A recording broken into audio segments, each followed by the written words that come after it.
Brought to you by Vega, powered by Sensodyne and Vinyl. Grow ZMPC. Associate sponsor Ultratech Cement.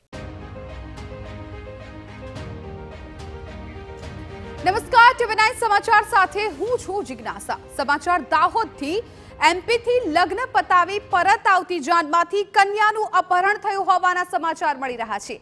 ભાટીવાડા ગામની જાન એમપીના જાલાપાડા ગામે ગઈ હતી।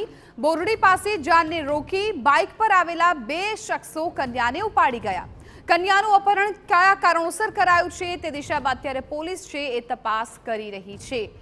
નવવધુના હજુ લગ્ન થયા હતા। બંને લગ્ન ગ્રંથિમાં બંધાયા અને જાન પરત ફરતી હતી એ સમયે કોઈક બાઇક સવાર છે એ આવે છે અને આ કન્યાને લઈ જાય છે। અમારા સંવાદદાતા પ્રિતેશ પંચાલ વધુ જાણકારી આપી રહ્યા છે। પ્રિતેશ,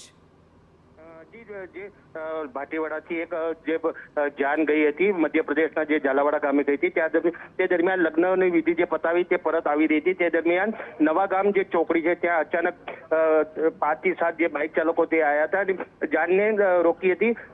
કહેવાય છે કે બંદૂકની અણીએ જે દુલ્હન હતી તેનું ઉતારીને અપહરણ કરીને અત્યારે ભાગી ગયા છે।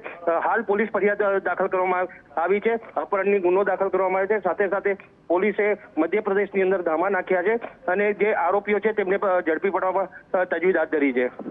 બિલકુલ પ્રિતેશ, આભાર સમગ્ર માહિતી બદલ। તો હાલ પોલીસે આ મામલે તપાસ છે શરૂ કરી છે। કયા કારણોસર આ જે કન્યા છે એ ગુમ થઈ છે એ જોવાનું રહેશે। અપહરણ કરવામાં આવ્યું છે કે પછી કોઈ બીજું કારણ છે એ દિશામાં અત્યારે પોલીસ છે એ તપાસ કરી રહી છે। Brought to you by Vega, powered by Sensodyne and Vinyl. Grow ZMPC. Associate sponsor Ultratech Cement.